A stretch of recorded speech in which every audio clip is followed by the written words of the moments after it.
Now, first of all, you see, in order for us to understand any subject, we have to first define it. What is it? So, when we use the word Hindu, what do we mean by it? A lot of people are confused. Straight away say, why are you called Hindus? They say, we don't know. We just call Hindus. When you go to school, they say, are you Hindu? We say, yeah. But how do you get that name? What's the background to the name itself? You see, the word Hindu came because some people could not pronounce the name of an ancient river in India called Sindhu.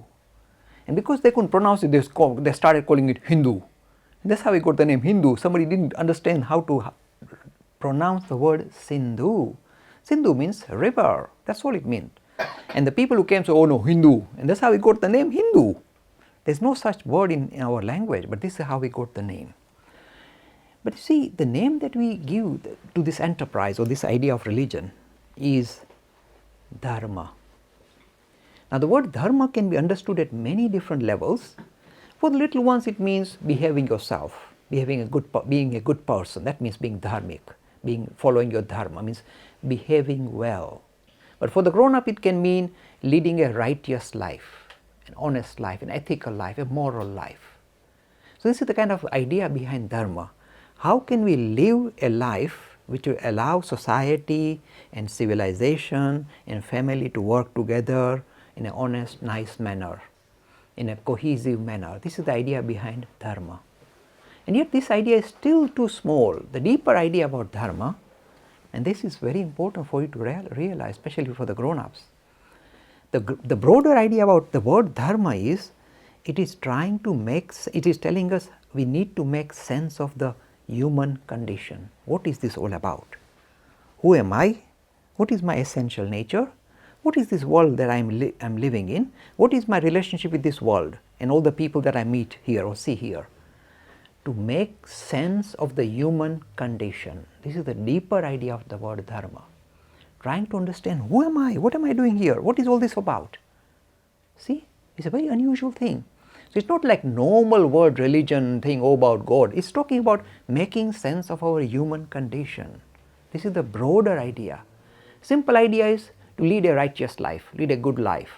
If you like, an ethical, moral life, that means you are not telling lies and you are not stealing and hurting people. This is such a nice ethical way of living. That can be one simple meaning to the word Dharma. But as I said, the deeper meaning is making sense of our human condition.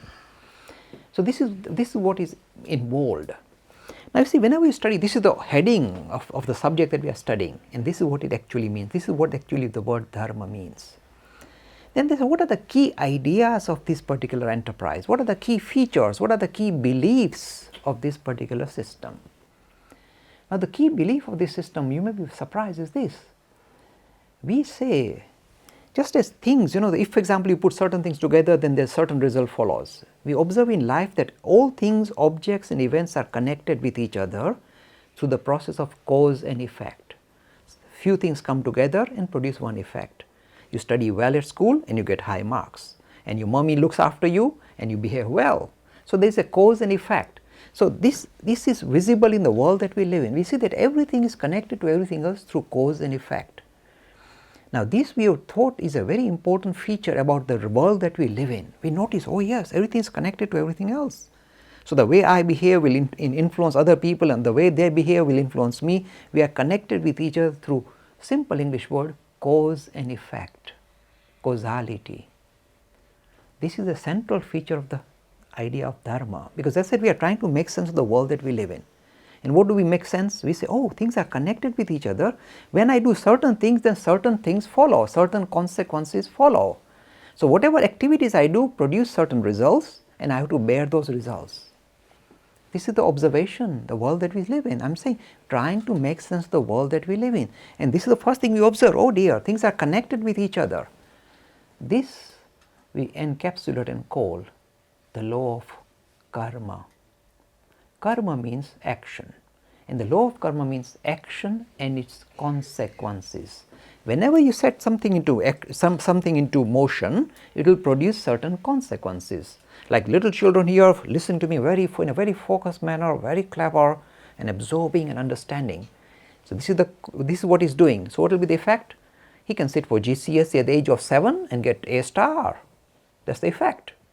See, this is what is called law of karma. Things that you do will produce certain consequences or certain results that you can benefit from. So if you do good things, then good things hopefully will follow, and if you do naughty things, then naughty things might happen to you. Suppose you are so irresponsible and don't behave well at all, then Mr. Rajan will send you to the room others and lock you up in the other room. Oh dear, that's the consequence.